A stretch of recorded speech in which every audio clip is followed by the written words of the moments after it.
Hello student, good morning.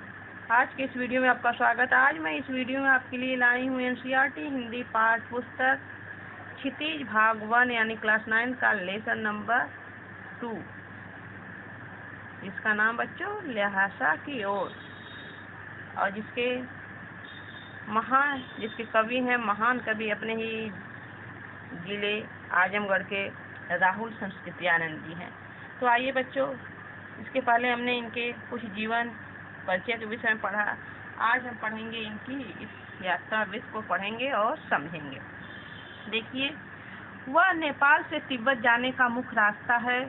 फरी कलिंगपोंग का रास्ता जब नहीं खुला था तो नेपाल ही हिंदुस्तान की चीजें इसी रास्ते तिब्बत जाया करती थी।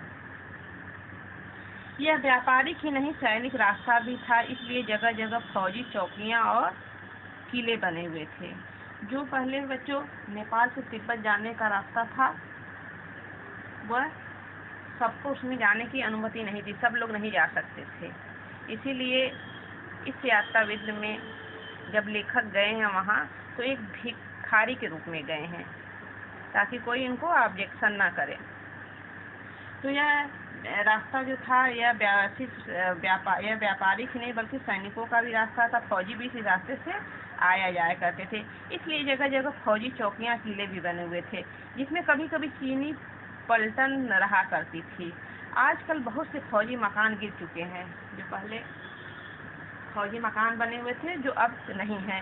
दुर्ग के किसी भाग में जहाँ किसानों ने अपना बसेरा बना लिया, वहाँ घर कुछ आबाद दिखाई पड़ते हैं। ऐसे ही परित्यक्त यानी पूरी तरह से छोड़ देना एक चीनी किला था, वहाँ हम चाय पीने के लिए ठहरे। लेखक कह रहे हैं जब हम रास्ते में जा रहे हैं तो जो फौजी किले थे सब तो गिर चुके थे, लेकिन वहीं ये जहाँ वह दुर्ग के किसी एक ही भाग में जहाँ किसानों ने अपना बसेरा बना लिया था, वहीं घर कुछ आबाद दिखाई दे रहे थे, जिसमें ऐसे ही परित्यक्त एक चीनी किला था। वहीं हम लोग क्या किए, वहीं रुके। किस लिए? चाय पीने के लिए। तिब्बत में यात्रियों के लिए बहुत सी तकलीफें भी है। लेखक कहते हैं बच्चों, जब तिब्बत की यात्रा उन्होंने किया तो वहाँ का यात्रा वर्णन में बताते हैं कि जो तिब्बत के यात्रियों के लिए बहुत सी तकलीफें भी हैं और कुछ आराम की बातें भी हैं।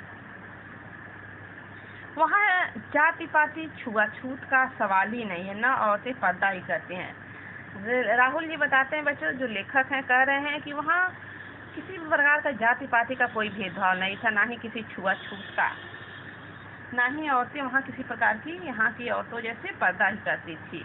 ये मुझे बहुत ही वहाँ का ये अच्छा लगा। बहुत निम्न श्रेणी के भिखमंगों को लोग चोरी के डर से घर के भीतर नहीं आने देते थे।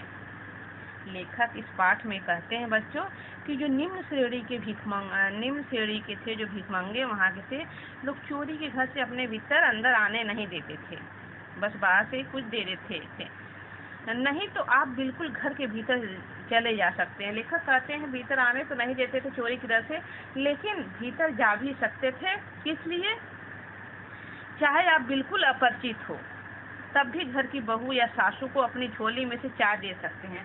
कह रहे हैं कि कोई अपरिचित घर के अंदर नहीं जाता था, लेकिन वहाँ कितनी फैसिलिटी थी, वैसे ही सहानुभूति यात्रियों के साथ दिया जाता था कि कोई अपना चाय बनाने के लिए झोली में से माखन सोडा दे सकता है और चाय घर के बहुओं से बनवा सकता है। वह आपके लिए उसे पका देगी। घर की जो अंदर की औरतें थे वह पका सकती हैं। तब भी घर की बहू या सासू अपनी झोली में से चाय दे सकते हैं, वो आपके लिए पका देगी। मक्खन और सोडा नमक दे दीजिए। वहाँ की चाय बच्चों यहाँ की चाय जैसे नहीं थी। वहाँ की जो चाय बनती थी यहाँ की चाय जैसे नहीं थी। वहाँ ठंड अधिक पड़ती थी, इसलिए पौष्टिक चाय बनाई जाती थी। वह चाय शोंगी में कूटकर उसे दूध वाली चाय के रंग में मिट्टी के टोटीदार बर्तन खोटी में रख के आपको दे देगी। यानी मिट्टी के जो यहाँ भी बर्तन मिलते हैं वैसे ही रहती थी, बस उसमें टोटी लगी थी, उसमें बना के दे देती थी।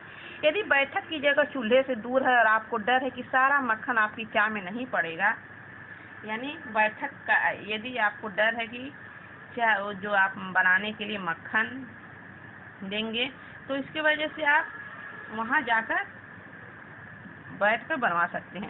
सारा मक्खन आपकी चाय में नहीं, तो मतलब आप जाकर चाय मत कर ला सकते हैं। चाय का रंग तैयार हो जाने पर भी नमक मक्खन डालने की ज़रूरत नहीं है। यदि चाय का रंग सही है तो आपको वहाँ जाकर नमक और मक्खन डालने की ज़रूरत नहीं होती है। तो आज का वीडियो बच्चों यही समाप्त है। इसके नेक्स्ट पार्ट में हम मिलते हैं। ओके, धन्यवाद।